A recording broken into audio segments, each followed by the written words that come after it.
to just acknowledge and thank and just with all my soul and heart and being about the land that we're on the Musqueam, Squamish, Tsleil-Waututh lands. We're so thankful for the relationships that we have with them. We're so thankful that we are blessed that we can share this beautiful land together. If anything that I have learned from our Indigenous partners and our council is the importance of land, the importance of how the water, the sun, the very essence of air is all united, and it's so important that brings us all together, and we are together as one. So with that said, I'd like to also introduce our Indigenous elders here. But beforehand, I'd like to introduce myself. I'm Mimi Rennie. I'm the Executive Director of South Vancouver Neighbourhood House. And my ancestry, I'm the first generation settler.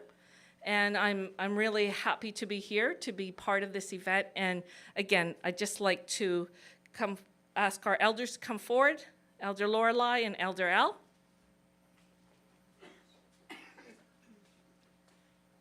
OCO, wait.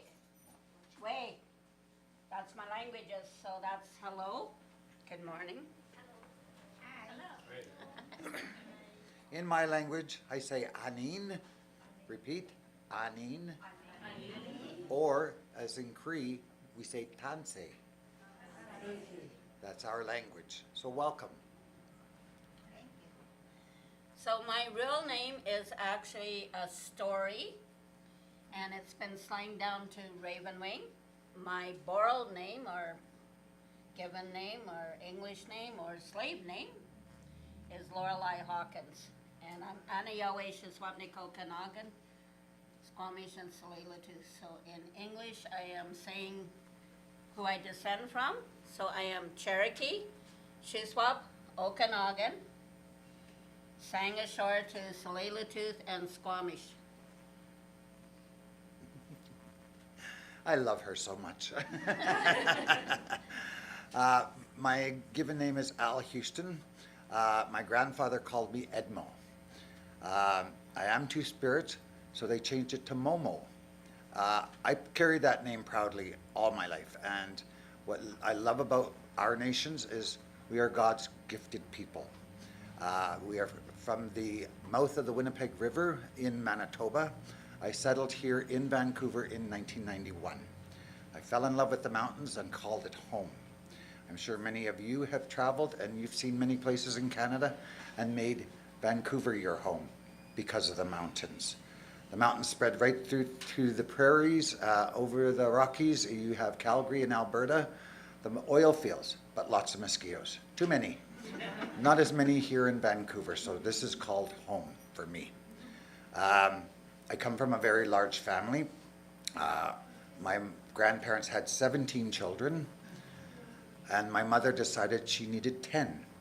I myself have 6, but my children decided, oh, you're not old enough, but we'll make you a grandfather anyway. So I have 13 grandchildren, and if they didn't think that I wasn't old enough, they chose to have children, and I now have 3 great-grandchildren. Not bad for 61, if you ask me. So I'm very similar. I'm gender flow. So that's why we get along so good, the man and me. But I'm also a great-great-grandmother. I'm great-great-grandmother by descent, by bloodline.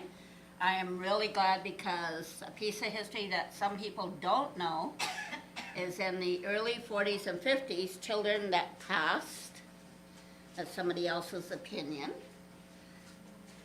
were taken away and put out for cross-cultural adoption and raised mainstream. So I went through that process in the early 50s, ended up being sanctified into a marriage by welfare at the time, the Ministry of Children and Family. Thank God I got out of it because it was horrendous. Ended up with 2 children of my own, but from those 2 children I now have children. Met my birth mom finally through one of my grandchildren, my brothers and sisters, my grandchildren, my great-grandchildren, and starting on my great-greats. So I got to put my family back together in my lifetime, which is just fabulous for me, for them and for my community, so. One thing that's really important to us is the welcoming of family. We just got to know each other today by introducing ourselves, and that's really important. So, in the spirit of family, in the spirit of friendship, I encourage each and every one of you to take a look at the person to your right, and take a look at the person to your left. And please, offer a handshake. Introduce yourselves to one another.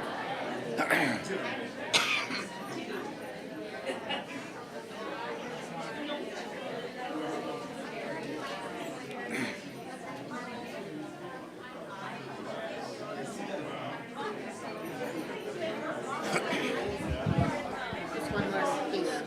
Yeah. While you're doing that, the other part of our introductions that's very important is that we do not have in our history such a thing as foster care or children that are orphaned, because we are a clan system. So every child belongs to our nation. Every child is of our nation. Every child is a gift, and they belong to a clan.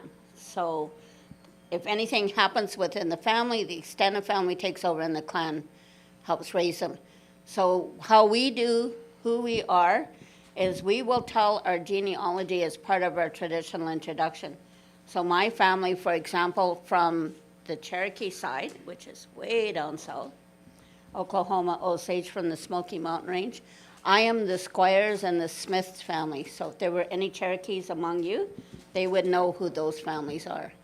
From the Shuswap and the Okanagan side, I am from, again, I am from the Hardy, the Smith family, back to my father, who is another Cherokee who came up, Burris, and then Tsleil-Waututh and Squamish, I am part of the George family, so. And I thought my grandparents had a big family. Gosh. True North American. Right? And now that we've broken the ice and we have all these smiles on your faces from introducing yourselves, let us begin. We want to also acknowledge the land that we're on the beautiful lands of the Squamish, the Musqueam, as well as the Tsleil-Waututh nations.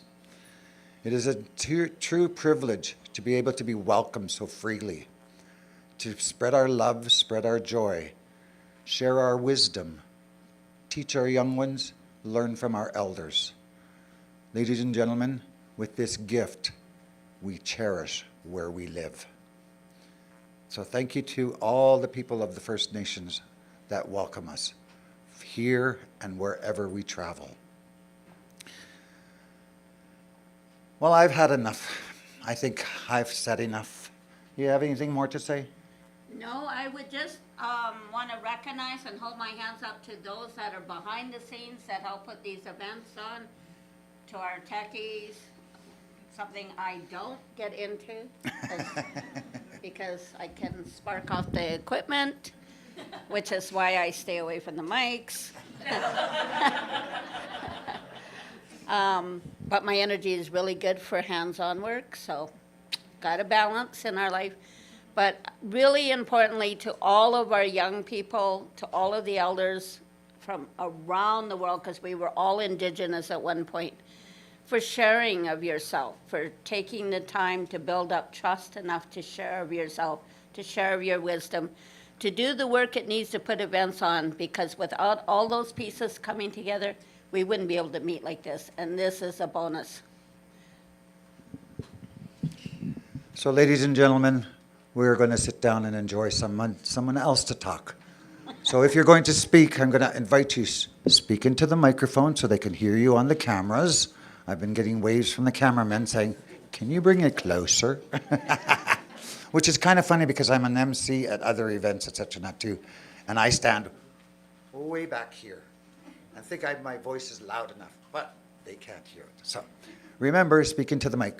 So would you please help me welcome the board chair at South Van Neighbourhood House. Ladies and gentlemen, Nanette Wong.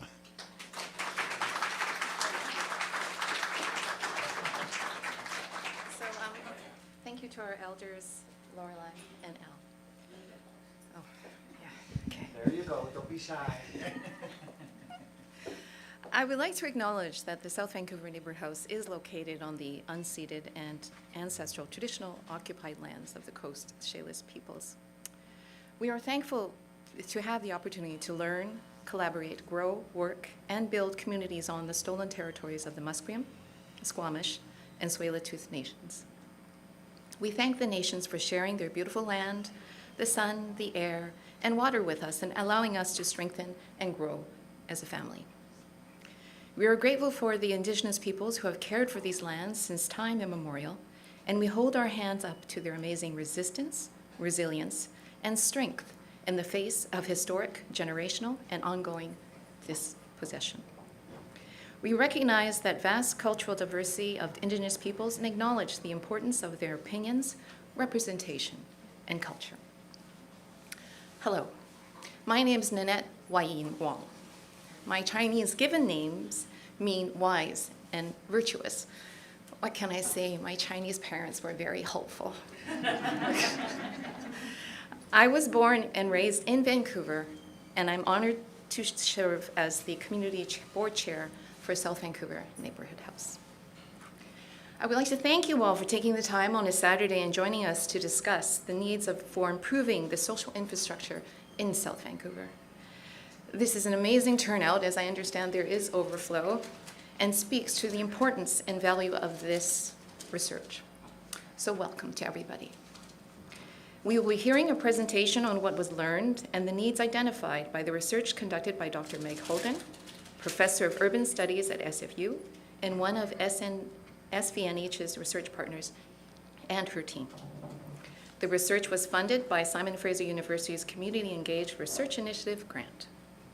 Thank you to the SFU team, community participants, both South Vancouver and Marpole Neighbourhood House staff, especially our own Mimi Remy, in exploring and shedding light on the inequities and social infrastructures that exist in South Vancouver and Marpole.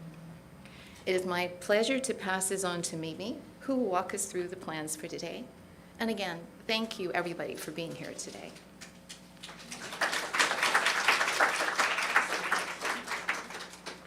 So I'm not really going to walk you through the plans. Meg is going to do that. But I just wanted to draw your attention to what Community and Neighbourhood House is about. Before I do that, I just wanted to just do a few just acknowledgements. Nilda, if you want to raise your hand. Nilda is the Executive Director of Marpole Neighbourhood House, as well as Lynn. Lynn is the Director of Community Programs at Marpole Neighbourhood House, and we've got Liz Lougheed. I don't know, I don't see Liz, but oh, there's Liz. Liz is our CEO at the Association Neighbourhood Houses. And with that said, I just wanted to give thanks to the SFU team, who has, again, been doing the research and walking alongside with us as we've been looking deeper into the issues regards to South Vancouver. If you wouldn't mind just raising your hand or just acknowledging, Meredith, I see you, okay. So, and there's a few people back there, and also with Level Up Consulting, because they're here also because of what the research is saying that has brought us to look deeper and using the words and stories of our community to truly understand the data that has that has surfaced. So Victoria, everybody there, great. The team is there as well. So and in addition, I want to give thanks to our SVNH team. They came here on Saturday, and honestly, they were just gung-ho and excited to be here as well to support what our community is saying. And for those that are part of SVNH, please just, on the third floor, wherever you are, just, if you could just raise your hand just to acknowledge. I just want to make sure I got everybody. And lastly, of course, we thank you everyone that has come here. We know that there's community agencies and you as people, and of course, George, who is here. George Chow, and for our MLA, so thank you. And many other community agencies, and I could rhyme them off, But I just wanted to, again, acknowledge and appreciate our thanks and our community. We can't do the work without our community. And that is what Neighborhood House is all about. It's from servicing people from birth and as old as you want to identify as. It's about really hearing what are the needs in our community, and we together walking beside you to actually make movement, to make changes. And with that said, we have multiple programs from, you know, like I said, from birth onward, and they're either free to low cost. And it's really about making sure that we together find a way to make changes that will benefit each of our neighborhoods. So with that said, I'm going to pass to Dr. Meg Holden, who again is the professor at SFU for Urban Studies. Thank you. Thank you very much. So we started talking with South Vancouver Neighbourhood House at the outset of the pandemic.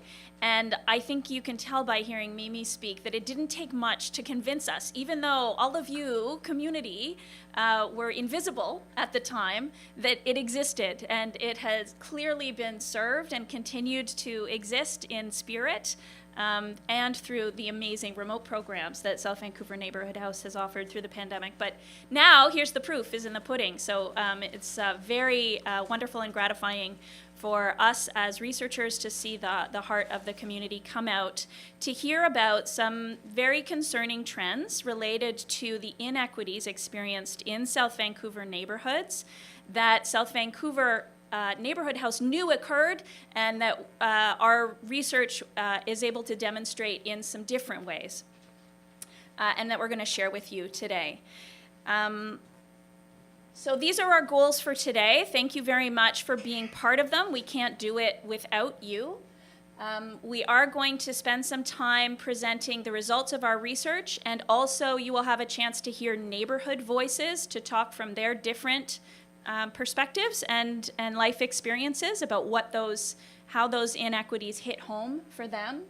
We would like to hear from you about priorities for working to resolve these issues and these problems in order to make Vancouver more equitable, more fair, and to provide more of what we need in order to serve the needs of community. We're also looking forward to this opportunity to connect. Goodness knows those opportunities have been rare these past few years. And to celebrate the diverse people and places of South Vancouver. You're going to see a lot of that diversity on display today, and that's very exciting. Given our elders being here in the room and clearly being willing to hold us to account, I don't think I need to go into the community guidelines. Yeah, they're here, they're watching, so we'll be good. Who's in the room? I think Mimi's already spoken to this, that there's a diversity of people. Thanks to everyone for making the time on this beautiful end of summer morning and into the afternoon, for being here with us. I did want to mention that the Level Up Planning Group that Mimi introduced, you might see them taking notes, and it's not to identify you or your own views or the things that you might express in any way that puts your name in any report. That is not what's happening. But they are here to take down some of these issues so that we can move to address them as a community. And if you have any questions about why the notes are being taken, please speak to any of the Level Up people, Victoria or Elle or Leveline in the back. So thanks for all of the leadership that you provide, including coming here today and spending your time with us. So without too much ado, this is what we're going to work to accomplish today. We're going to begin with a presentation from Lisa about the Neighbourhood House and about reframing South Vancouver, which is a major 3-year initiative to address the needs of South Vancouver neighborhoods to the city, to the elected officials, to people who are in a position to make your voices heard and to raise their profile. We're also going to have Farina Fasihi presenting about the research that she's been leading as part of the SFU team on how South Vancouver neighborhoods fare in comparison to the city as a whole when it comes to the attention and the services that are received here. We're also going to hear some wonderful diverse voices from South Vancouver youth and other people in South Vancouver who have experiences to share. We will have lunch. And after lunch, please stick around. That's the time when we really are counting on your perspectives and your contributions. And in recognition of the time that you're spending with us on a Saturday, there will be a special gift for neighborhood residents if you do stay until 2 p.m. So stick around. Okay, so that's it for me. Lisa, over to you.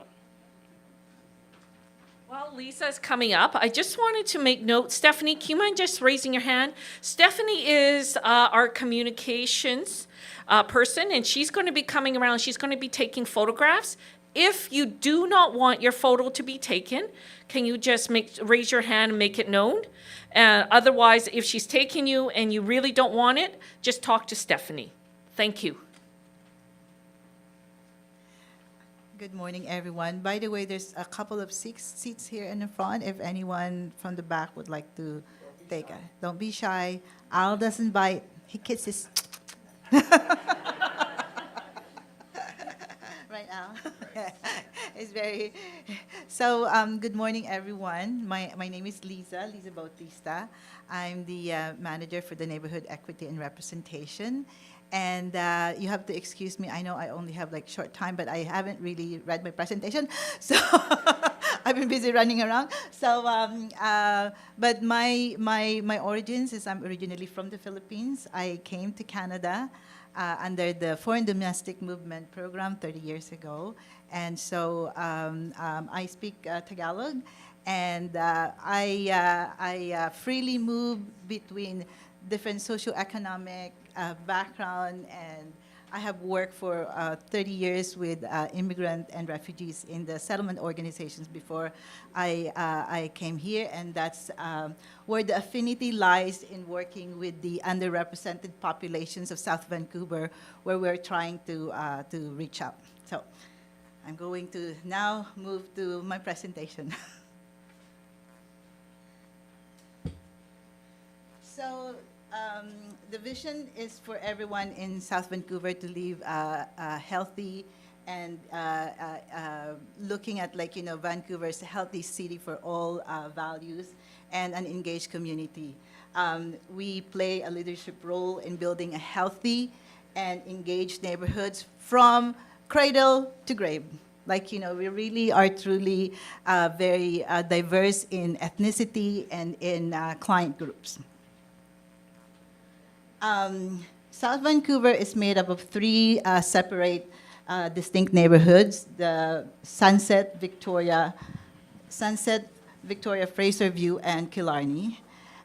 When all of these neighborhoods are combined, it's quite large, and people from Main Street doesn't necessarily know what goes on, like, close to Boundary, or we goes from the 41st all the way to the River District.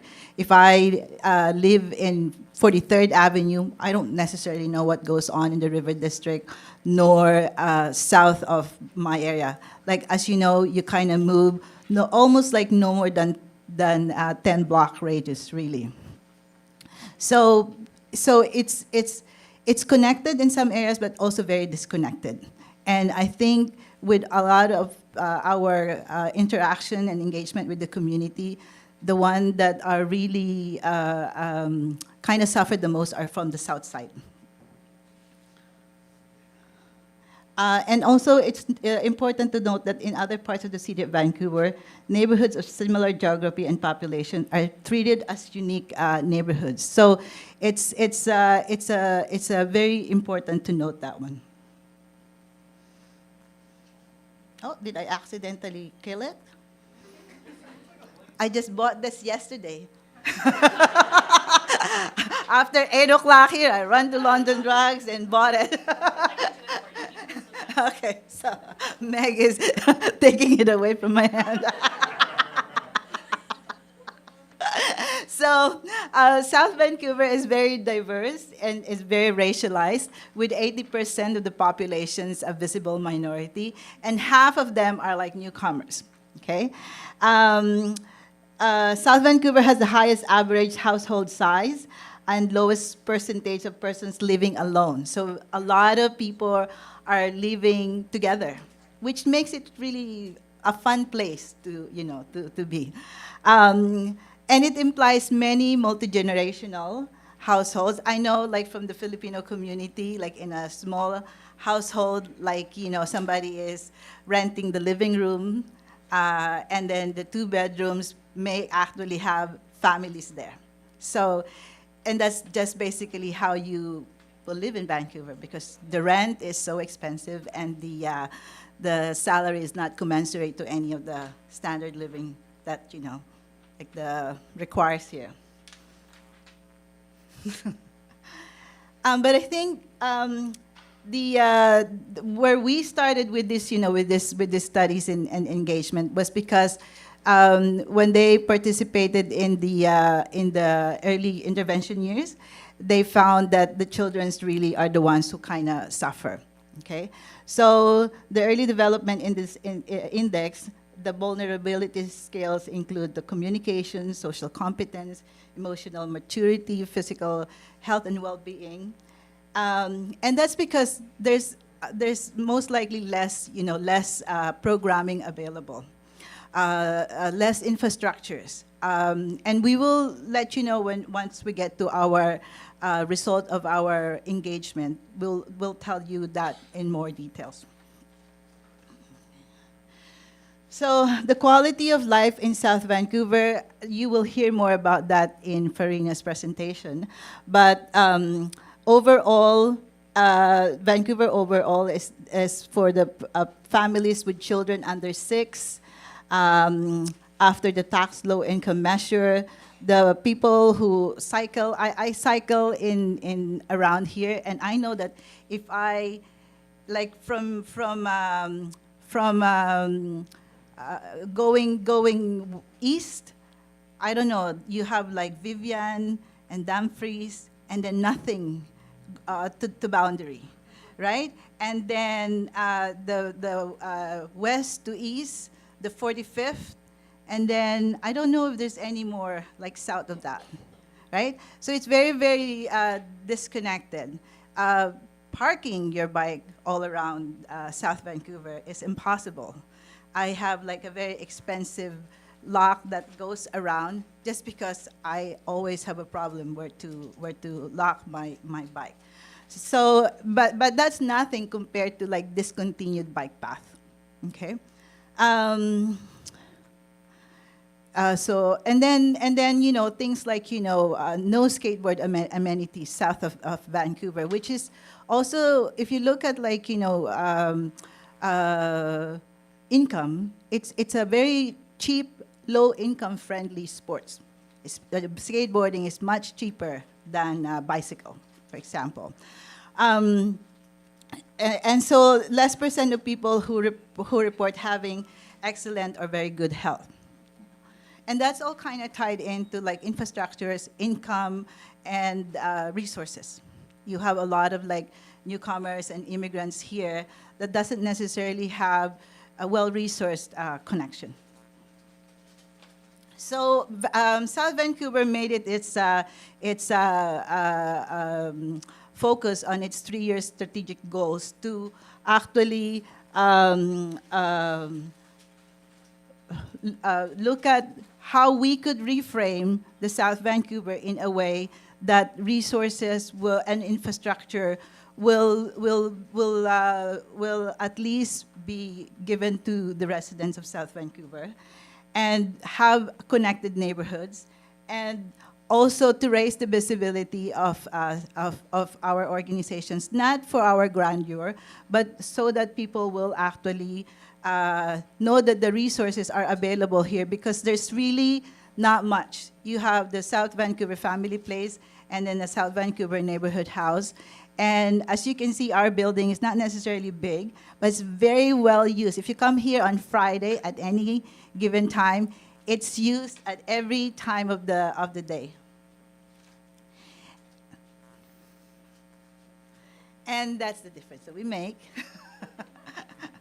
And so I'm going to get now into what our findings on Reframing South Vancouver initiative. And maybe this is the best time for me to ask Loveleen Sahota. She's our the one who worked with us in Reframing South Vancouver. So Loveleen, maybe you would like to stand beside me, and then once we maybe you can talk first. Sure. I love it. Thanks, Lisa. Hi, everyone. So I'm Loveleen Sahota. I go by pronouns she, her. I'm the daughter of Punjabi Sikh immigrants who settled on these unceded, occupied lands in the 70s. And I've worked for 11 years in South Vancouver as a community mental health nurse at the mental health team, but also for 4 years as a board member here at South Vancouver. So when I was offered the opportunity to work with Lisa and her team on the Reframing South Vancouver initiative in an evaluator role, I jumped at the chance just like the SFU team did, just knowing the amazing work that South Vancouver Neighbourhood House is doing for the community, and also just knowing so much about the diversity of the community and how amazing South Vancouver residents are and what you're trying to achieve here. So in our role at Level Up Planning, we're doing an evaluation. So you'll see us today maybe talking to some of you, taking some notes, but also we were involved in evaluating some of the engagement that happened during the first phase of engagement that Lisa, Prabhi, and the rest of their amazing team did. And so this is really about bringing out the stories that we hear from people. Obviously, it's one thing to see the statistics that SFU has been so great at collecting, but another thing to actually hear the stories of people living their everyday lives in South Vancouver. So next slide, please. So you already know the boundary of the South Vancouver, so we'll not go through that in much details. And you know, it's underserved in terms of social infrastructure and community assets because it's resource as one. And we are here to kind of reframe how decision makers view South Vancouver. So when we were engaging the community, we showed them the two maps and asked them, which one do you prefer? Do you prefer the City of Vancouver map, or do you prefer this map, which is what the Nextdoor app uses to kind of group the neighborhoods? And people overwhelmingly selected the Nextdoor app map, saying that it's more realistic for them in terms of how they move around. Like, you know, if I live at 43rd and Sophia, which is, 2 blocks east of Main, and I would just go shopping on Fraser Street from Fraser 43rd to 49. That's like where I move around, on foot or on bicycle. So people overwhelmingly chose the Nextdoor app map.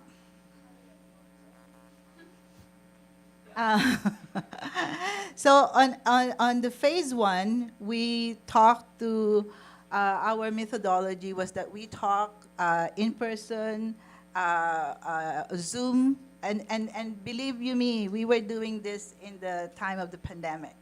And if our target people are the underrepresented populations of South Vancouver, meaning they're like immigrants who have been here for a long time. They're not necessarily used to kind of working with you via Zoom. You know, they're hesitant to express their view online. But that's the method that we could only do within the first few months that I was hired in the reframing.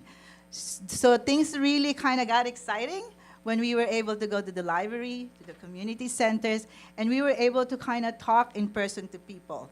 And basically, they had talked about the social connections, the gaps, and the assets. So with the social connections, libraries, stores, community centers, that's basically the places that they connect. But they overwhelmingly talk also about the gaps. These are especially true for family with little children. During the time last year when it was so hot and we have like a, what do you call it? The heat dome. The heat dome. There's no water park, nowhere, water sprinkler anywhere in South Vancouver, right? Like there was nowhere where people could go for respite. I mean, sure you can go to swimming pool. I don't even know if the swimming pool was open. Oh, no, the swimming pools were not open at the time.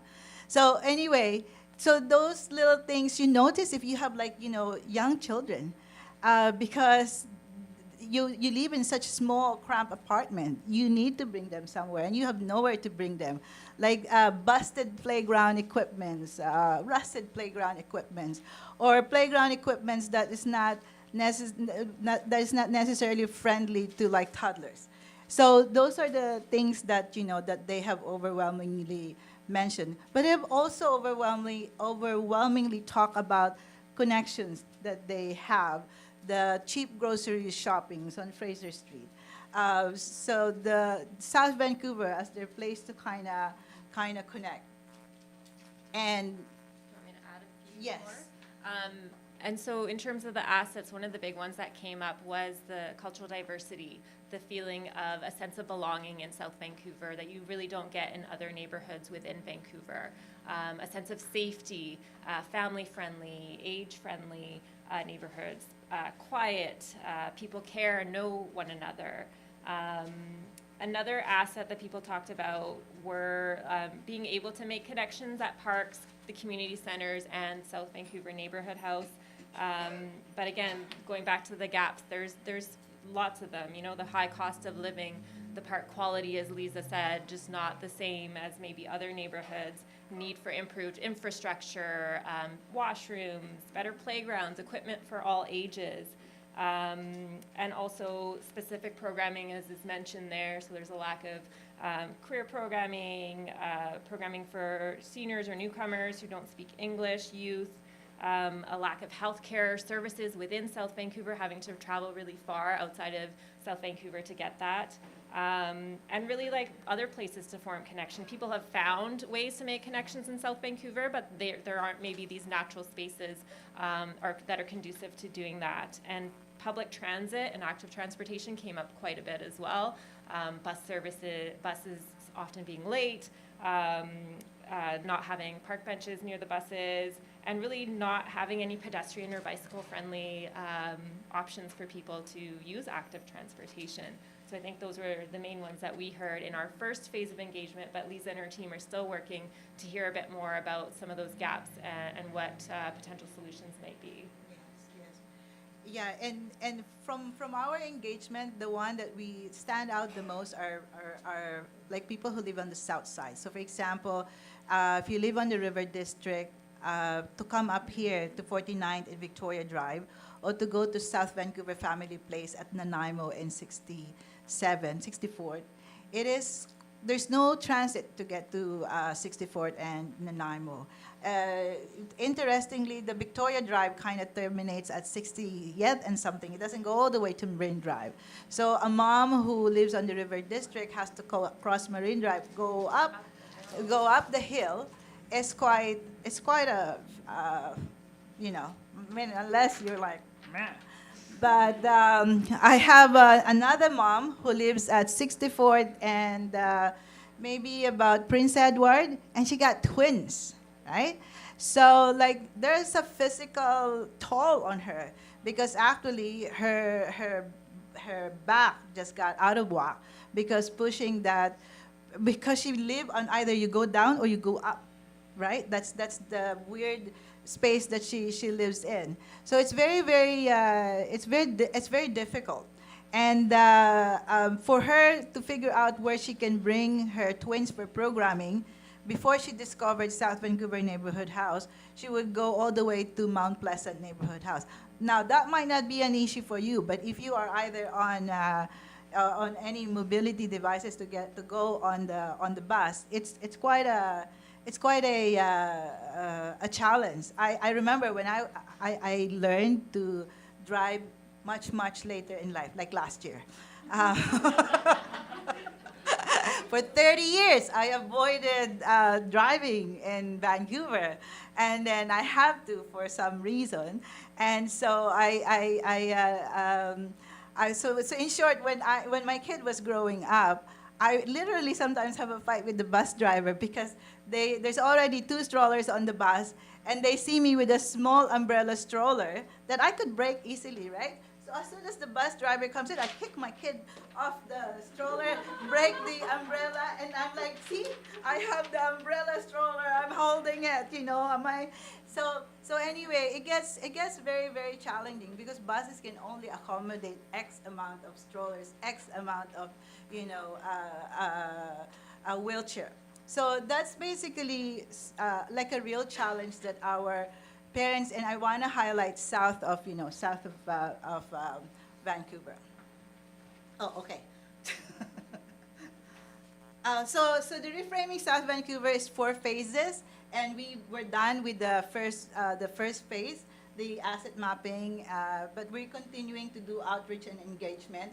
But the actual meat of the reframing South Vancouver is to actually establish neighborhood advisory committees. And so right now, if you are a resident and you want to get involved in making a change in your community and having your voices be heard, because one of the reasons that we also have discovered is that the racialized populations in South Vancouver does not engage in terms of like raising and elevating their voice. And so we want to hear from you, and we want you to be part of that change. So if you do, this is a big plug for us to, volunteer and be part of the neighborhood advisory committees.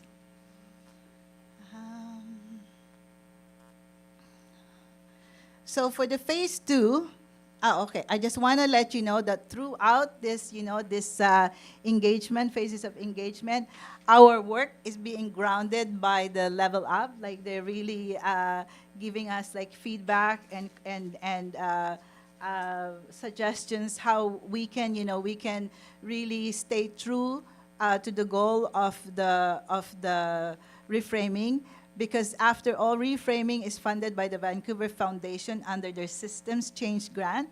And so the existing systems, like, communicating to the city, communicating to the school, communicating to the politicians, is not sometimes known or friendly to immigrants and racialized populations. We come from a background where if we talk to the politicians, like I'm from the Philippines, our last politician, our last president, if you talk, you can, find yourself in a very, very, so you don't talk. That's our frame of reference. So if you tell me that I can talk to the MLA George Chow, I'm like, oh my gosh. So that's not the systems that we come from. So with the Vancouver Foundation, we want to actually share to the racialized populations of South Vancouver that it's okay, that you can learn to engage with the city. And so, I think I talked too much already, and my time is running out. But this is phase 2. Continue, yes. Yes. So we'll continue to build relationships, establish neighborhood advisory committees, and okay. And so this is how we are breaking up the neighborhood advisory committees. 6 neighborhood advisory committees. So we will be having maybe like 3 to 5 people per neighborhood advisory committee. So by October 15, when we start our training, we have at least 30 people. So that's the goal. And anything else you'd like to add? I guess I also just wanted to say, in terms of our end goal, we're involved in the project until November. And so our end goal is to come up with a report that kind of synthesizes the SFU research, the research that the Reframing South Vancouver initiative team has been doing, and kind of providing that in a format that can be used then to advocate for more funding for South Vancouver, or in other ways to, again, bring out awareness to policymakers, specifically those of you in the room, to let you know what we've been struggling with in South Vancouver, what residents have been wanting for a long time, just to bring out, again, a more equitable process that's in line with the City of Vancouver's equity framework, where South Vancouver is getting its fair share of the funding for the needs that are apparent to everybody that lives here or works here, but maybe not to those that are the decision makers making those decisions. Yeah, yeah. Sorry. And it doesn't mean that we don't talk, we don't need, I think, but you know, with the advisory committees, we're hoping to talk more. Talk to you, friendly. This is my small but mighty team. Prabi, Julie, and Cherry. And we are also being helped by the SFU practicum student, Karina. So, you know, kudos to them. They have been really busting their chops. Thank you, Elder Lorelai. Yeah. Okay. I think the next. So thank you very much. And welcome to Farina Fasihi, who is a recent graduate of the Master of Urban Studies program at SFU and a South Vancouver resident as well. Recently, for a year or so now? A year ago, yeah. And so Farina, please, and presenting today on behalf of our colleague Kashlyn Firth from the Faculty of Health Sciences, and Megan Winters from the Faculty of Health Sciences at SFU. Do you want me to do this, or do you want to? You want me to do it? Hello, everyone. Okay, yeah, I'm tall. Hello, everyone. Thank you so much for being here today. I'm very happy to be presenting this research work today on behalf of the team, Meg and Kashlyn. And thank you to... Oh. Is that better? Is that better? It is, just raise it up. Yeah. Oh. Is it better? Yeah. Okay. And thank you so much to the residents who helped us in this research project, helped us collect the data and make sense of the data and evaluate it as we collected all the data that we did in this research project. So our research looks into the unmet needs and all the gaps in social infrastructure in South Vancouver. Speaking of social infrastructure, what is that? That is the everywhere, all the places, all the spaces that people can gather, can support each other, can connect with each other, and can connect with their own community. So this very place is considered a very strong social infrastructure in the neighborhood. And in this research project, our objectives were actually to gather the data on social infrastructure and specifically on spending in social infrastructure from the City of Vancouver. And this data we collected from different public sources of data, including City of Vancouver, the BC government, Van City, and so on. The second objective was to identify the gaps and needs within the data that we collected. So how does spending in South Vancouver compare to the City of Vancouver as a whole? And then to, like I said, connect this data that has been collected to the stories that we hear from residents that are experiencing all these gaps within the South Vancouver neighborhoods. So we looked at different areas of focus in this research project. We looked at youth, we looked at Indigenous people, recent immigrants, all the resources that should be available for them, and looking at whether they are available or not. We looked at families and older adults, LGBTQ2S+ people, and we had a focus on mobility and access to healthcare as well. In the interest of time, I'm not going to be able to go through all of the different aspects of the project, but I'm just going to highlight some of the points that we were able to gather in this project. So looking at neighborhood social infrastructure funding from the City of Vancouver, this is the hierarchy that the City of Vancouver follows. We have different grants and grant streams and programs that fund social infrastructure in the city. The grant streams are actually 3: community services, we have childcare grants, we have Greenest City grants. And then each of these streams have the different programs under them. So we have direct social services grants, for example, or organizational capacity building grants, childcare enhancement, and Greenest City. Each of these programs fund different aspects of social infrastructure in all neighborhoods within the city. And here in this chart, you can see how we looked at all these grant programs that we could find publicly available data on.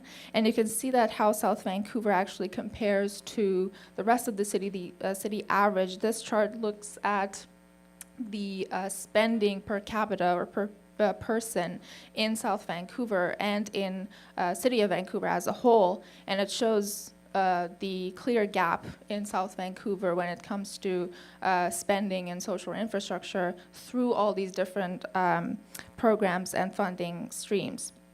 And you can see that specifically in direct social services, we see a very large gap. So moving on to the next slide, there is another way that the city can contribute to social infrastructure in different neighborhoods, and that is through development. So each development project that is completed in the city or initiated in the city collects funding through two different ways. One of them is development cost levies, or DCLs, and these are paid per square footage of each development project, and they fund different facilities such as childcare or parks or income-restricted housing. And then similarly, we also have CACs, or community amenity contributions. And this is, again, paid when development rights are granted, and again, it contributes to building different facilities for the city. Now looking at, and you can, if you go back to the previous slide, 1 second, and you can see the different development projects in this map that are happening in the City of Vancouver right now. We have quite a few projects in the Cambie corridor that is in the Marpole neighborhood, which is within the South Vancouver neighborhood's boundary. We also have some developments happening in the Kingsway. So then going to the next slide, which shows how these development cost levies and all the funding that has been collected is being distributed in the city among different neighborhoods. We see that South Vancouver isn't getting its fair share.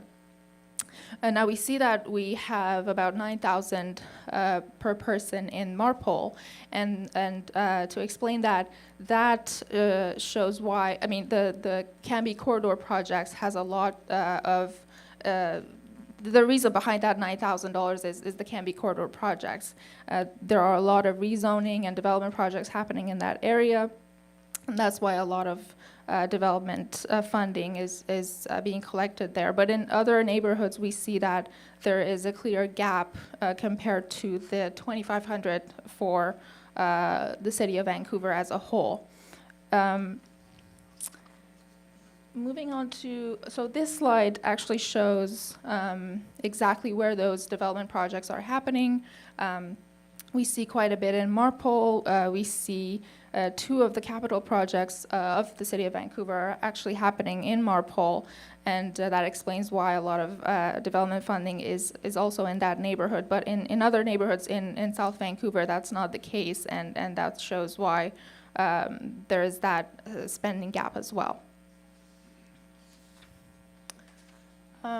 So this slide shows the parks projects completed in the City of Vancouver using all those development funds. So the development funds are collected and then spent throughout the city, right? And from 2009 to 2019, we see that these parks projects have been completed. And again, unfortunately, not many of them have been in South Vancouver.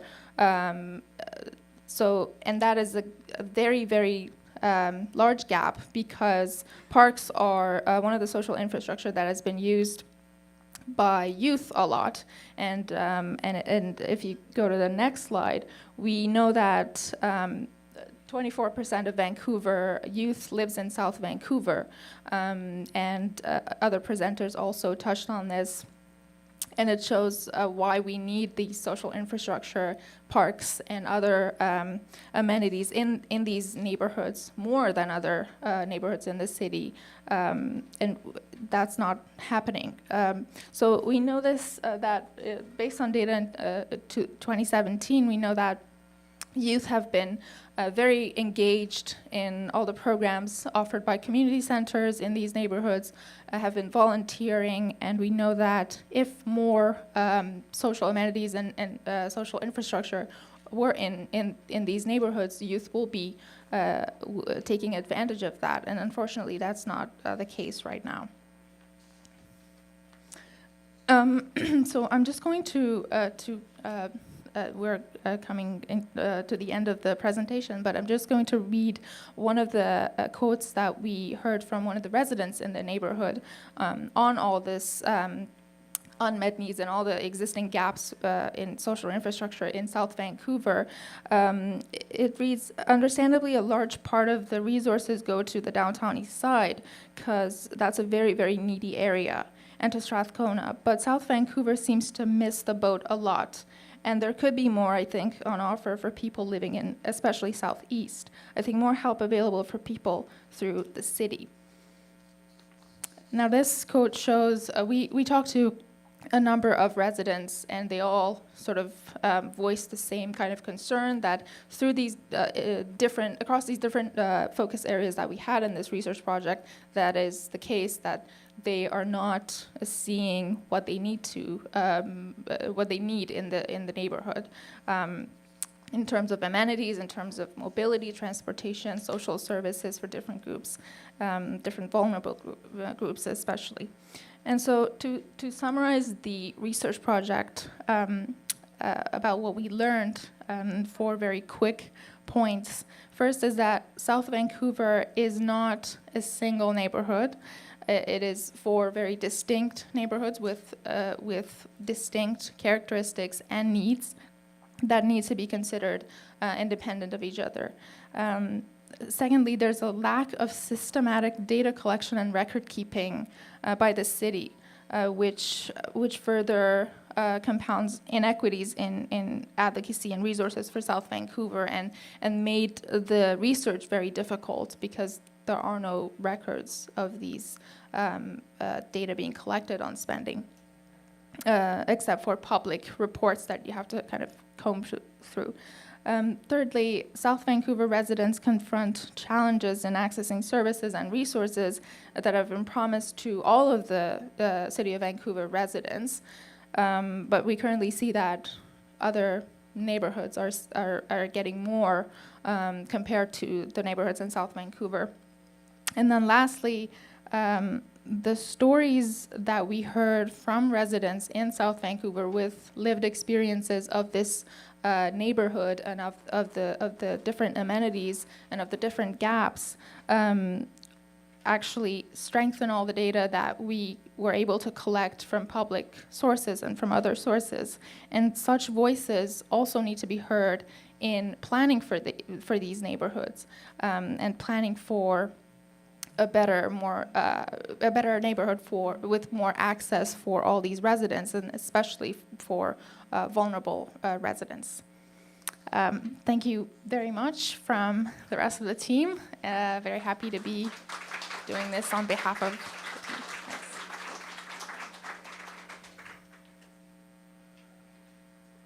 Thank you so much, Farina. And I hope you hear the powerful message that comes from all the statistics that have been researched. And again, I want to thank you to the SFU team for doing that. I'd like to introduce Meredith, who has been working with our Youthhood group and with our youth. And I believe it is our youth ambassadors, which is Emily, Lucas, and Megan. So welcome. And I hope you enjoy their stories, and it brings meaning to the life of the statistics that we're hearing? Thank you. Do you want me to do it for me? I'll just let you know. Me and microphones is like a bad combination because I'm a loud talker, as people remind me all the time. Let me know if you feel like I'm shouting at you. It's so nice to be here and see all these people in the room. Thanks so much, Mimi, for the introduction. I'm very grateful to be here today on the unceded traditional territories of the Musqueam, Squamish, and Tsleil-Waututh Nations. I'm from SFU, and for the past year, I've had the privilege of being involved in a community-engaged research project here in South Van called Youthhood. As a second-generation settler who does research on the impacts of city design on the well-being of young people, I recognize that I'm here and able to do this work because of the sacrifices and the stewardship of Indigenous people who have been here caretaking this land, and also young people long before cities as we know them existed. So thank you so much. I also want to acknowledge that I'm an outsider to South Van, and I am so grateful for being really welcomed into the community to do this research. So thank you so much. Next slide. So Youthhood explores how neighborhood design shapes social connectedness for youth who live here in South Vancouver. We're particularly interested in social connectedness for a couple of reasons. The first is that it plays a really major role in health and well-being. Simply put, people who are socially connected live longer, healthier, and happier lives. You've probably heard the headlines maybe during the pandemic. Research on social isolation and loneliness is really as lethal to our health as things like smoking and air pollution. It's also been linked to poor mental health as well, including depression and anxiety.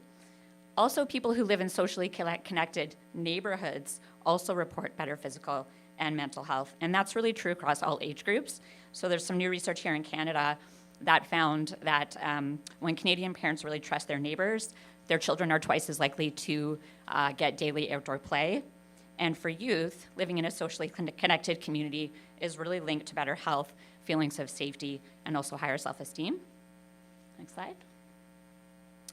So on top of these impacts, we're of course concerned about the degree of social connectedness and really this, or social disconnection, and really the scale of the issue. So even before the pandemic, the level of social isolation and loneliness in cities was really a concern, and that includes here in Vancouver. And the worry now, of course, is that the pandemic has made that pre-existing trend worse, especially for people who are already had sort of predisposure to that, including youth and young adults. So COVID has really, I think, refocused attention on the importance of neighborhoods to our health and resilience. But unfortunately, as we heard from Karina, the types of social infrastructure that we know really help our connectedness are not equitably distributed in cities, including here in Vancouver. We also know that improving social infrastructure alone doesn't necessarily mean that residents will use and benefit from the infrastructure. And so things like perceptions around safety really influence how people experience their neighborhoods. And so it's all the more reason to really do research that engages residents in understanding what those perceptions are. All right, next slide. You're on it, whoever's clicking. So that's really the motivation behind Youthhood. Using a community-engaged approach, our study is engaging youth between 15 and 19 years to do three things. The first is assessing features of their neighborhood that impact connectedness using a smartphone app. Secondly, they analyze results of their assessments and collectively prioritize neighborhood assets and issues that they want to address. And then third is advocacy, and that's where they really advocate for environmental solutions that promote social connectedness in their neighborhoods, and that's partly what today is all about. So the project has really come to life with support from SHRC, also SFU's Community Engaged Research Initiative. And I have to say, some truly amazing humans, many of which are in this room, and community partners. And that includes staff from SVNH, John Oliver Secondary School, the Killarney Community Center, and others. But the real brains behind the project are my co-investigators, who are 29 youth who call Vancouver, South Vancouver home. They come from a diversity of neighborhoods in South Van, and they've been involved in every step of the research, from data collection through to analysis and translating that into ideas around solutions for neighborhood improvement. So over the past year, they've been busy. Last fall and winter, they completed the first phase of the project, and that involved walking their neighborhood and using an app called the Discovery Tool to capture pictures of things in their environment that help or hinder connectedness. And the app actually geocodes the photos, and so it allows us, and also captures descriptions on why they took the photos. So that allows us to understand what's good and bad for the community, and also actually know the locations of specific places that they captured. Next slide. Oh, sorry, I didn't prompt you. You can skip that one. Then in the spring, here we go, we held a design jam where youth came back together to review the results of their assessment, really prioritize assets and issues that they wanted to address, and then brainstorm solutions for neighborhood improvement. And we also did a civic education session at the design jam with City Hive to help youth kind of gain insight into how cities work and how urban planning can really shape their connectedness. Next slide. So now we're here today at our last phase. And for this piece, actually, youth were invited to step forward into a leadership position, which we call Youthhood Ambassadors, where they get to share the results of the research on behalf of all the youth who were involved in the project. And now is that moment. So we're really lucky to have 3 of our Youthhood Ambassadors here today. These 3 in particular have been with me since the very start, and they've worked so hard and been so committed. So I'm just so impressed by everything that they've done, and really excited for them that they have the chance to share with you. So I'll pass it to Emily. You ready? Yep. Awesome.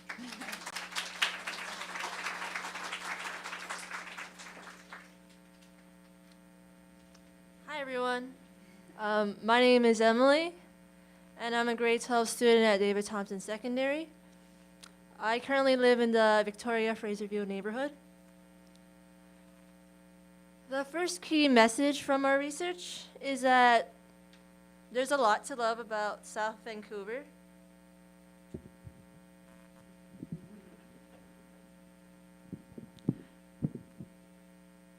From our cultural diversity to our vibrant main streets, to our bubble tea, we think South Vancouver has a lot of potential when it comes to supporting social connectedness for youth.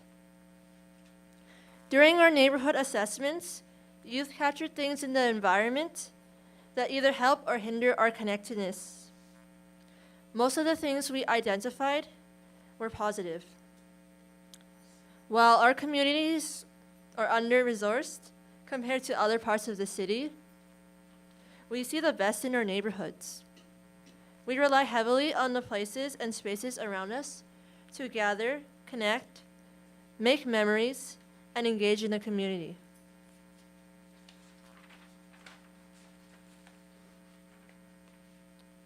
Here is a closer look at all the features that youth see as assets for social connectedness in South Vancouver.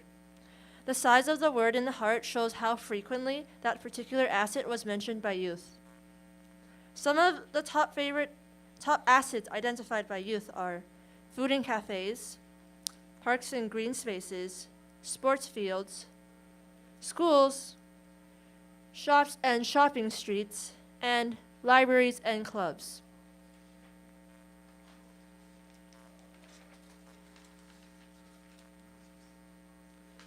Our research found that youth frequently connect over food.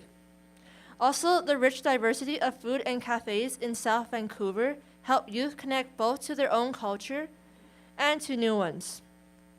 On the left is a bubble tea shop on Kingsway near 41st, which one youth scientist described as being popular because it's kind of in the middle and close by different types of high schools.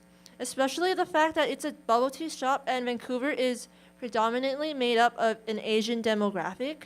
I think it draws a lot of popularity from different kinds of youth who want to gather, and they see that their own culture is being represented. It makes them want to support it as well. On the right is a restaurant on Fraser. The youth said, "I took this photo because this restaurant allows me to explore other food cultures."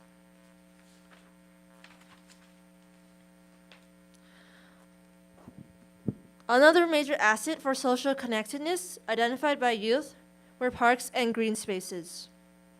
Collectively, we found that the best parks for social connectedness are the ones that could offer something for everyone, including sports facilities like basketball courts, large open spaces to have parties or picnics, and facilities like bathrooms and water fountains. For example, as one youth said about Collingwood Park on the left, I think it's a very good spot to hang out. I also enjoy the playground here because it's enough for teenagers, but it's also quite interesting. There's a lot of variety. Youth also identified smaller neighborhood green spaces with seating as positive for our connectiveness, like the area on Elliott Street on the top right, which youth described as a nice little resting area. Great spot to take a break after a walk or run and relax. On a nice day, it has a decent view down the street.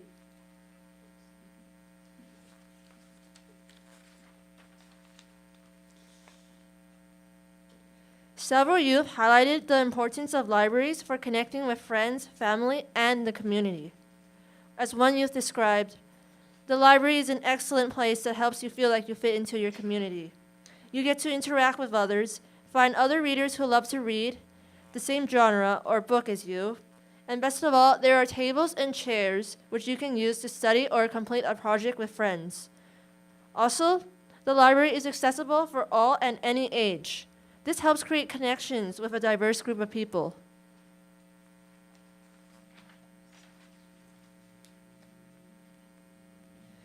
Shopping streets like Fraser and Victoria Drive were also identified by youth as assets for social connectedness because of their liveliness and diversity.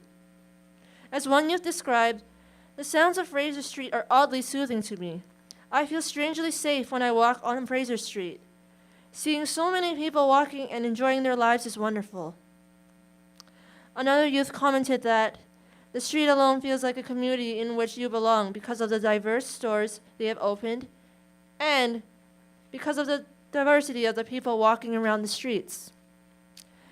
As you can see, our research sheds light about things in our neighborhoods that are good for our connectedness, things that we need to celebrate and grow. But as you'll learn next, living in South Van presents major barriers to social connectedness for youth as well. Now over to Megan.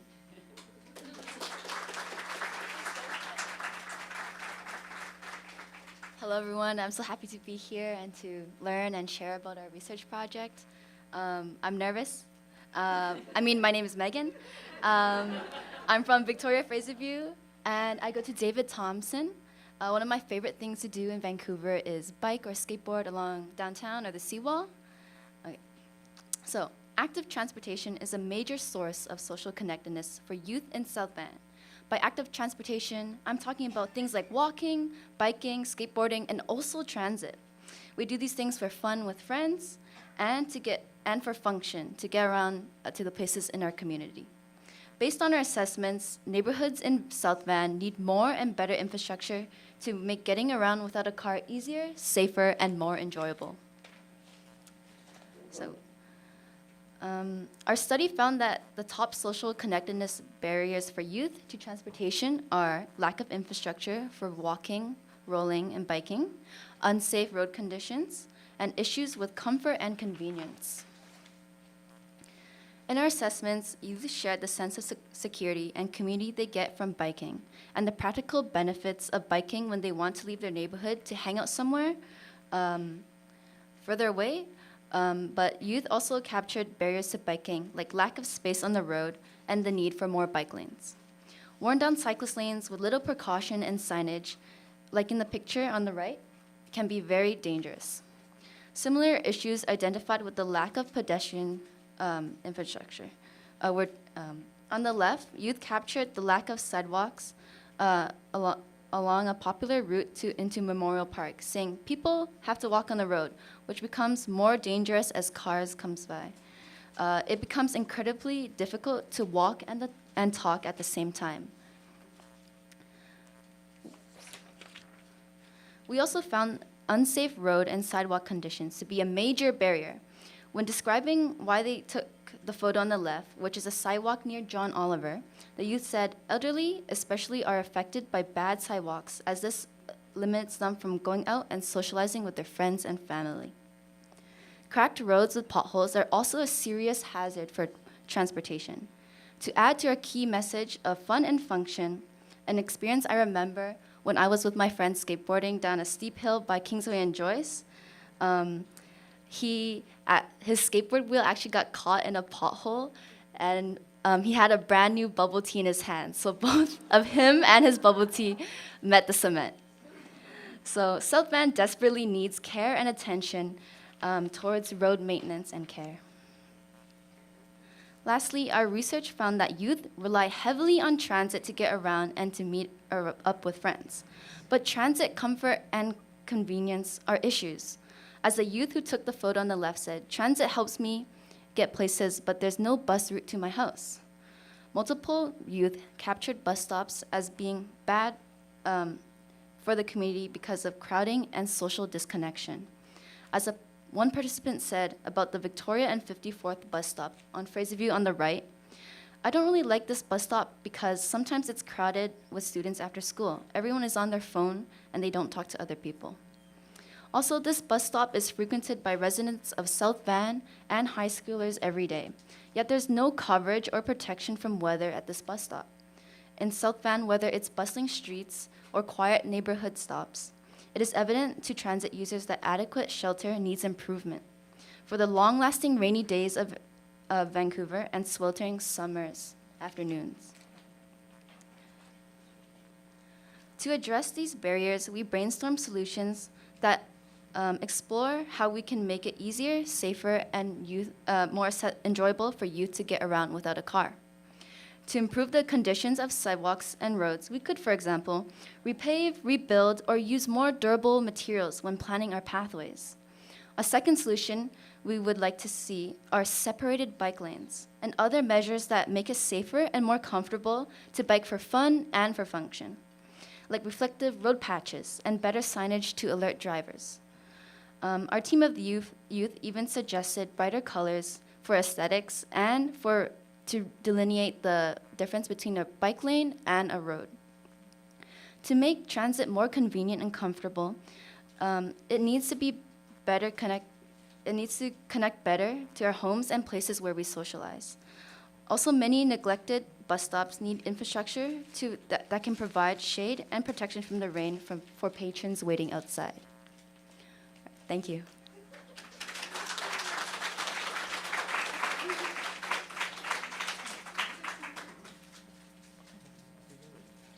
Wait, can everyone hear me?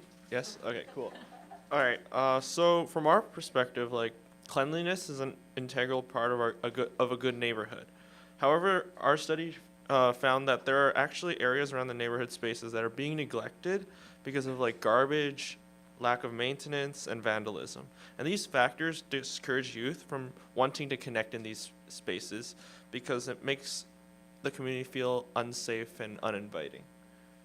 And if you go to the next slide, so to reiterate, the three biggest things are garbage, which can vary from like litter in communal places such as a bus stop or a park. There can also be disrepair, so like infrastructure not being like fixed, and lastly vandalism, which can vary from like graffiti on houses. And here we have some examples. So on the left picture is actually Gordon Park, and one researcher found that like people dump mattresses and other large household items right next to the garbage can, hoping that other people might pick it up because it's like free stuff, right? But like maybe not everyone wants it, so then it just stays there. And on the right picture is a bench where the bus stop is, and people smoke a lot here, and there seems to be a lot of litter, and this isn't really good because a lot of people need to use the bus stop, so people like when they see it, it's not really that welcoming. An example of a places in neighborhood where there's disrepair would be on the left picture here. Oh, if we go to the next slide. So this is also Joyce Park, and basically a person who took this photo quoted, "Well, kids are more reluctant to play here because a lot of the wood is rotted and the swings are a bit rusty, And for the right picture, for some reason, I don't know, but in the basketball community, having nets on hoops is really important because it makes the game like more enjoyable because they like hearing the sound of a swish, I guess, when you shoot a ball in. But yeah, and then even though in that photo the net isn't properly placed, it'd be nice.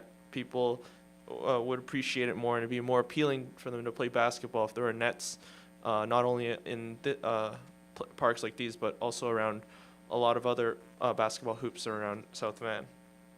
And for the last, for the next slide, yeah, so this is an example of a house that's been vandalized, and it's quite unfortunate because there's also a nearby elementary school and daycare here, and it might, and when these like kids see that, it already gives them signs like, oh, this place doesn't really feel safe, so that's not really what we want.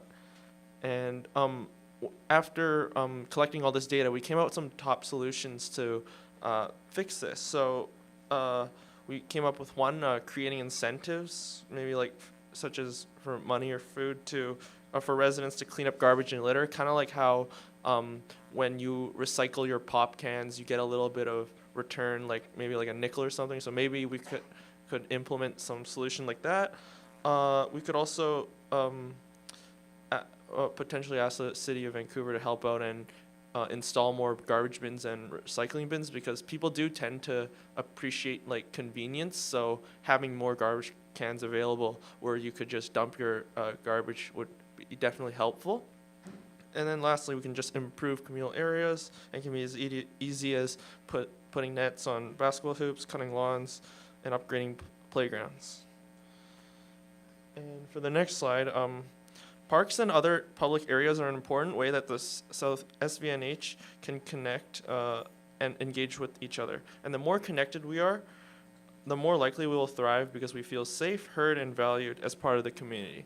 So the final key message from our study is that while youth love the vibrant shopping streets of South Van, we also need spaces to gather off the quiet main streets, integrate nature and color, and offer amenities that are youth-friendly and inviting for a variety of people and interests. So youth found that some of our, next slide.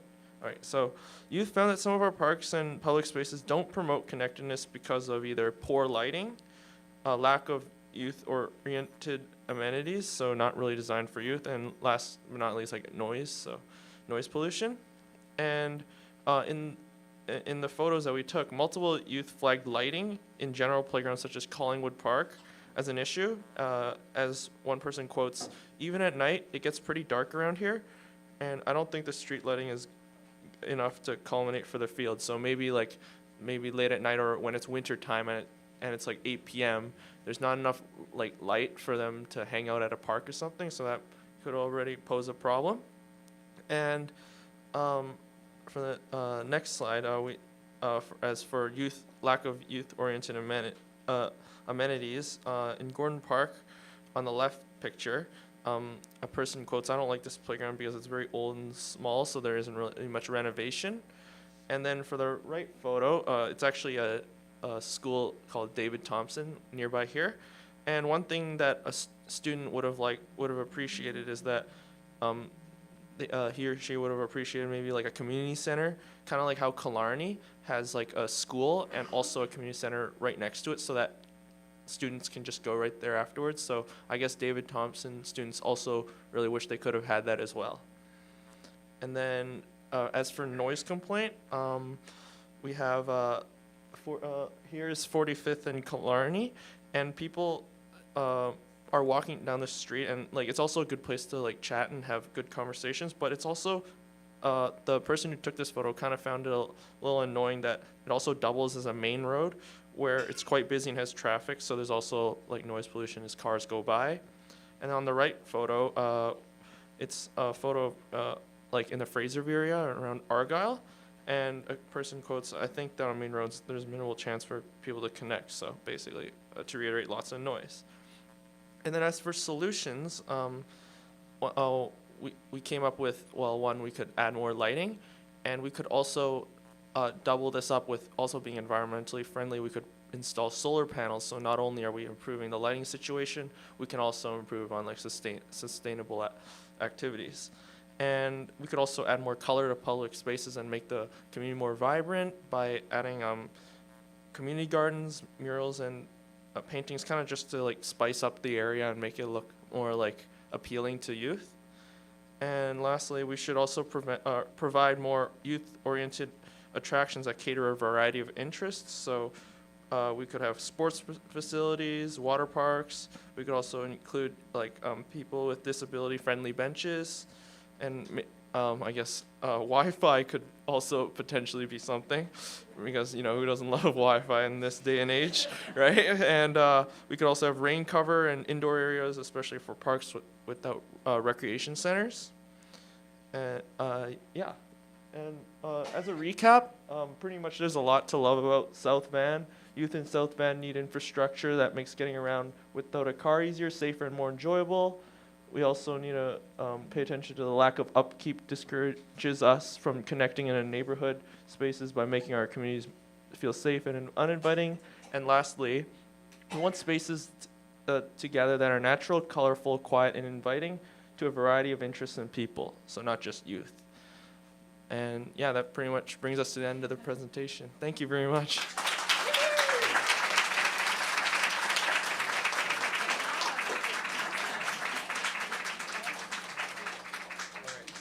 So I think Lisa, are you gonna come and introduce a couple, or maybe Mimi? Thanks, guys. Thank you, youth. You rock. You're our future. Woo! See, we have a lot of like toddlers here that's gonna be like them, you know. So we're like, you know, really, really working to kind of get them to be like, you know, an engaged citizen and like, you know, self-advocacy and all that stuff. But anyway, we have just 3 community speakers, and we have first is Mandy, and then Javier and Stephanie. So come on, let's rock it, Mandy and Javier.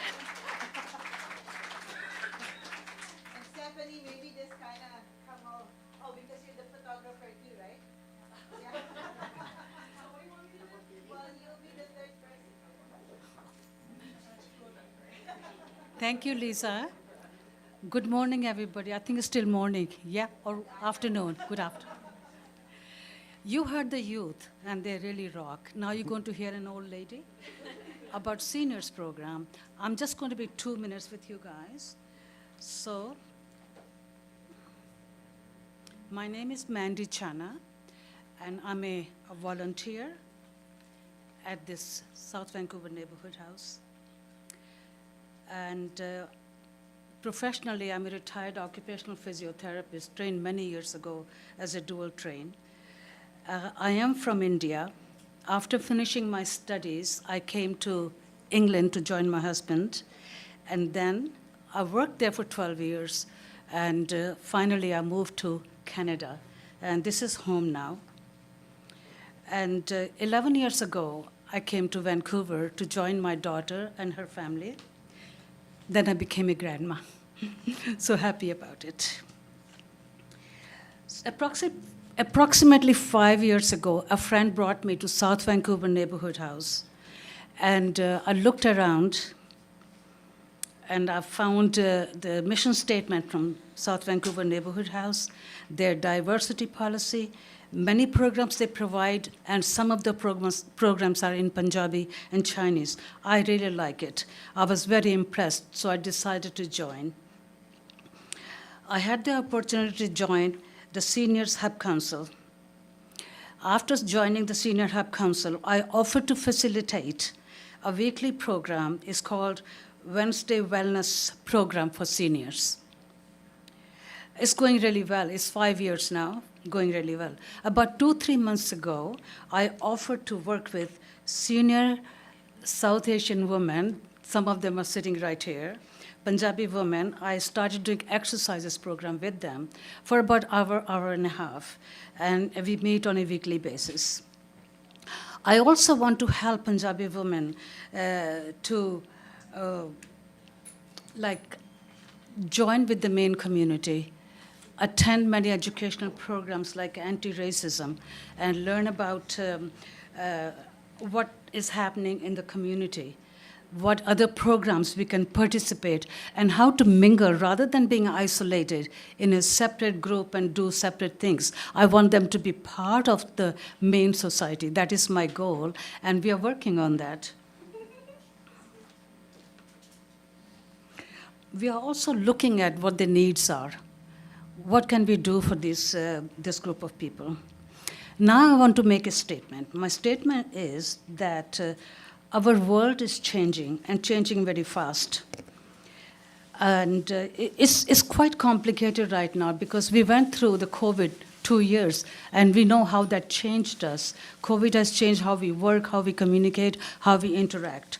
So now I also understand that by the year 2028, quarter of the population in BC or in Vancouver could be the age of 65 plus.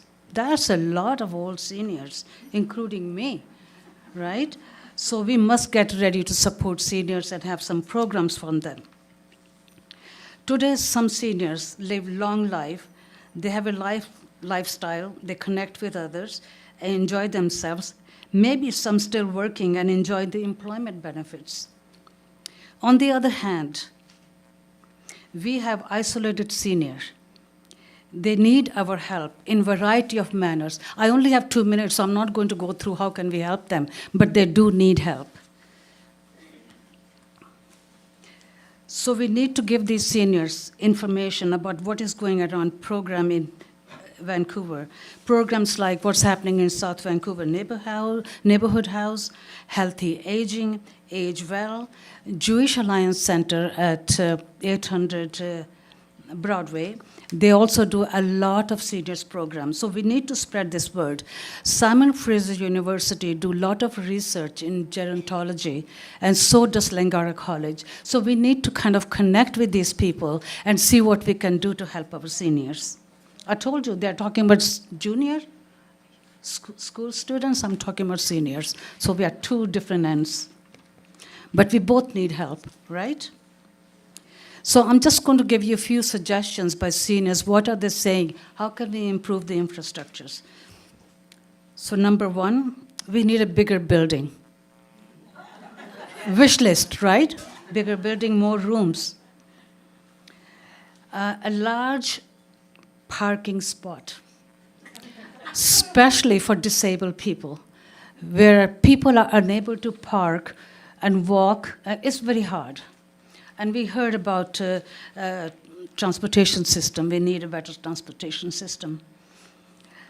And more funding for education. We all know that, right? We want to educate youngsters, we want to educate middle-aged group, we want to educate seniors. So we need more funding. We don't want to keep begging to the government, give me $1, give me $1, give lots of money.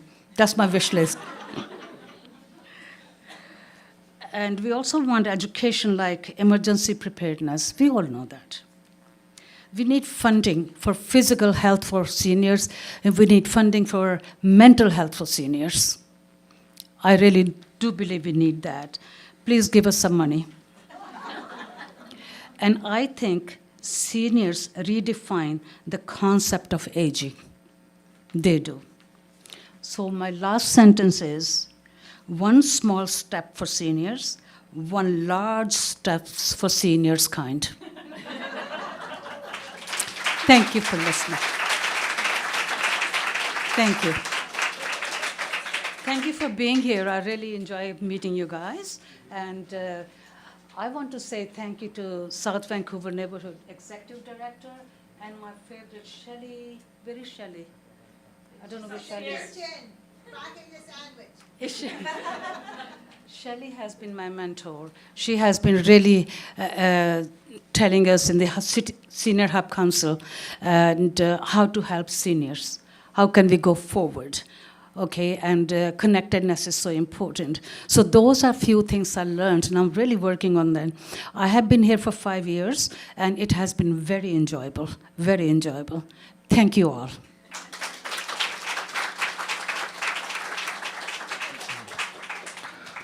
Hello, hola. Hola, ¿cómo están? Hola. Well, hello everybody. My name is Javier Vadillo. I am from Ecuador. I moved here to Vancouver. I moved to Canada 8 years ago and to Vancouver 7 years ago. Since I moved, I've been living here in the Sunset neighborhood since 2015, and moving here, immigrating, it was a very huge movement. That in the difficulties, I isolate myself and just work on my thing and never try to connect. But living in this neighborhood, falling in love with this neighborhood really start to make my memories now, start to make my belonging here. So suddenly I start to feel that I belong to this place, and therefore I want to be an active part of whatever it could improve this neighborhood. So my background in Ecuador, I worked there as an architect, as a community planner. When I moved here, I work in the food industry, and I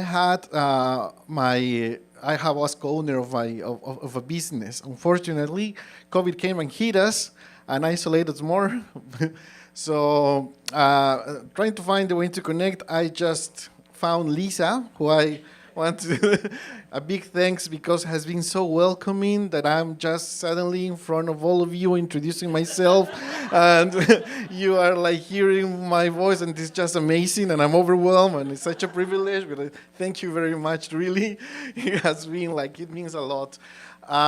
So yes, I've been thinking more in the neighborhood. It's like I'm falling more and more in love when, it's like I live in an apartment, and I'm really looking for open spaces. I have small dog, and we walk to a short walks with my wife. So we're always thinking about how great is the neighborhood, how the diversity that it has, the opportunities, the potential.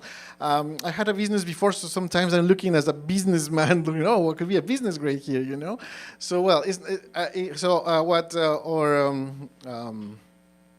the presentations before basically said a lot of what I've been trying to say to thinking, because all is there.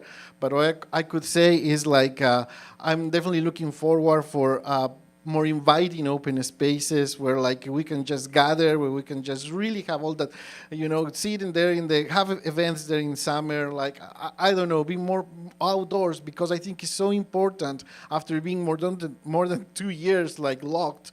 It's so important now to go out and meet each other and connect and I don't know, find a real potential. And I think connectivity is the way to find a real potential. So yes, I mean, I don't think that I have really much to say after all you have been for years. It's such a privilege to know all of you, to hear all that presentations. I'm really becoming a lot of information, and definitely I'm looking forward to be an active part, and hope I could bring my background to just bring more input and more ideas and just be part of this change or this improvement.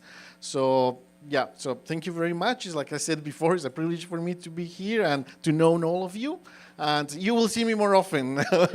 So thank you very much. Yeah.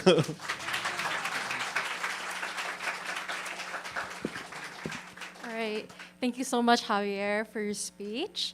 Hi, everyone. My name is Stephanie San, and I know here it says I'm a youth volunteer. That's not true. I was a youth volunteer 4 years ago. Lisa probably still thinks I'm a baby in her eyes, so that's why she put me up there as a youth volunteer.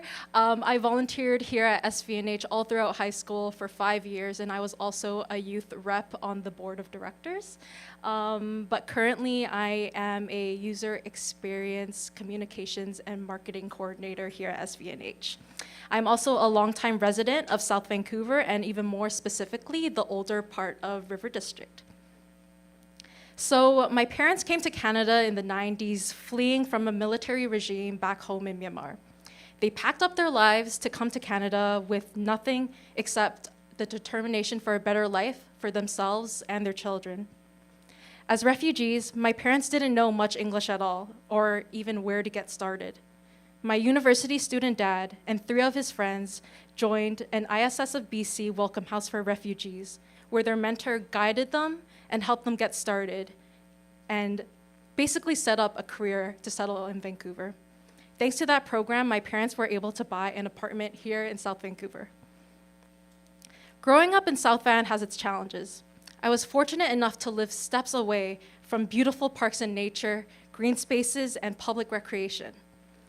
Friendly families and children populated the area, and I felt safe. I attended the closest elementary school called Oppenheimer, and if you don't really know where Oppenheimer is, it's located at the very top of Elliott Street. Whereas I lived right below Marine Drive, which made my commute to school 45 minutes long.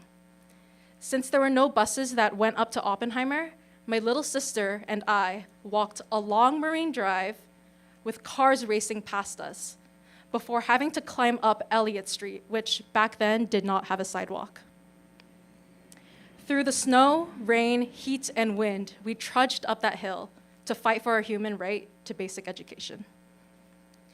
Over time, River District developed into what you know today, a vibrant community with restaurants, a supermarket, and its very own Starbucks.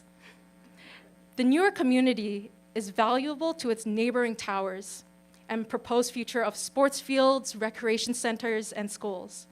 It boasts about its brand new shops and variety of services. But what about the families that still live in the older part of River District?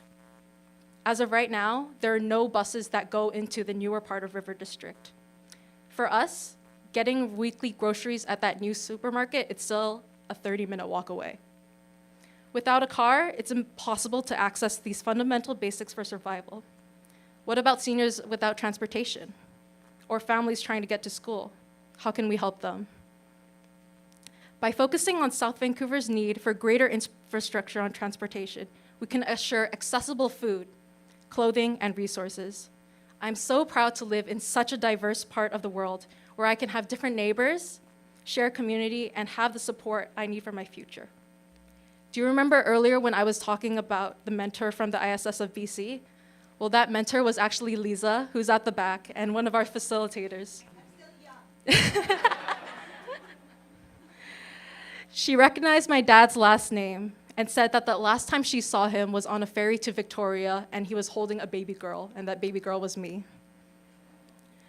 Thanks to people like Lisa, my dad was able to make a life for his family, and I hope that the residents of South Vancouver can have access to that same future too. Thank you so much.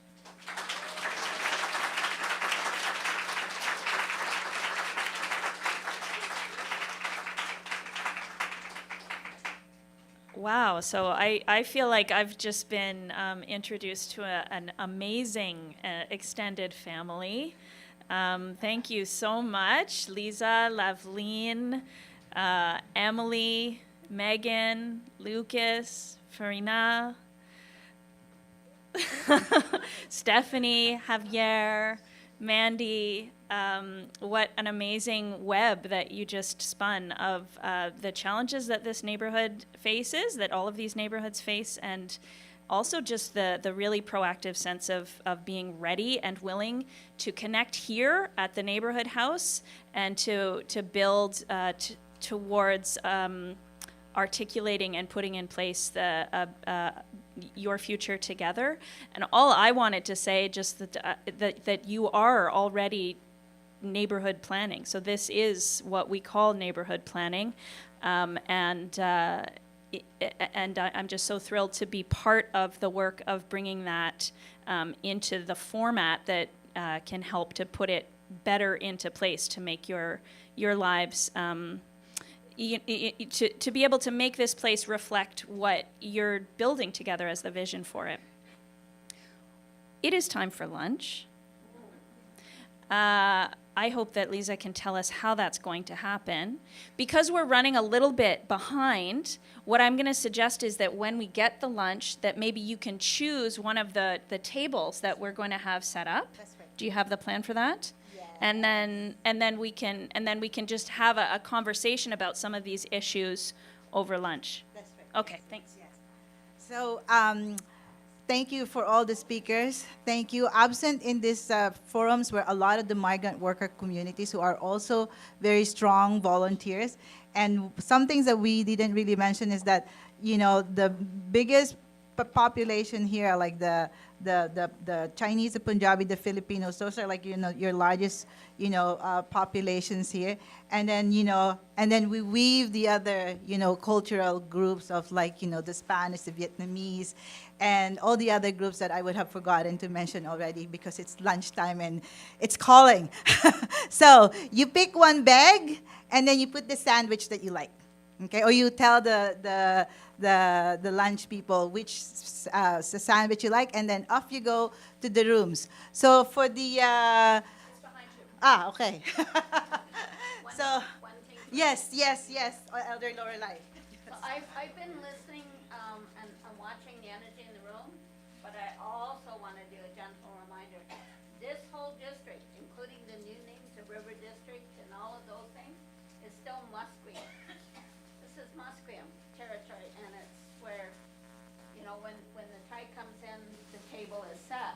So it's really important that we take care and make sure that not only Musqueam, Squamish, and Tsleil-Waututh are included in this process, also we need to remember them in this process, but also the urban Aboriginal community. So I'm going to ask Al to very gently sneak off down there and do a spirit plate just so that we can take care of our protocol, take care of our ancestors and all of your ancestors, so that we can eat and feed our bodies as well as our minds and our spirits, and have really good discussions moving forward. It's important to include, to remember us, because even though we are considered invisible, we are still here. So Thank you so much, Elder Lorelai.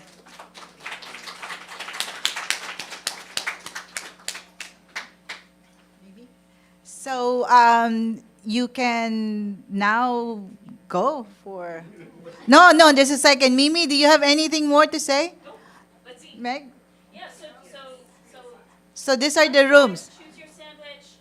Please sit with in this topic of your choice, but really it's an open discussion. So Yes. Looking forward to hearing from you and to sharing some ideas.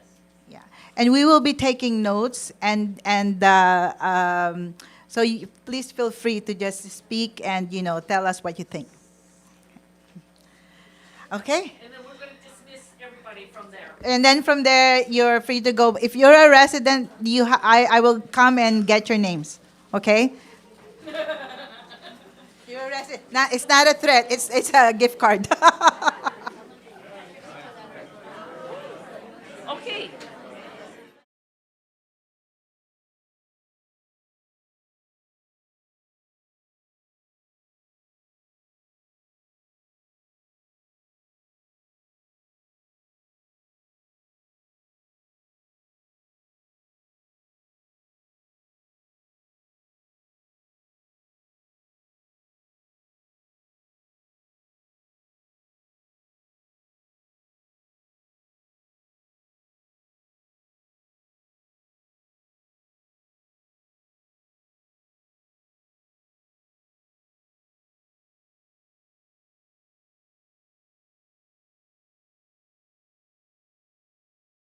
To learn and accept what we've been taught.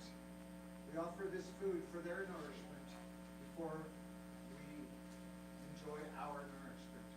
Thanks to the people who have provided this food, South Van and the volunteers for preparing it, as well as putting it together for you.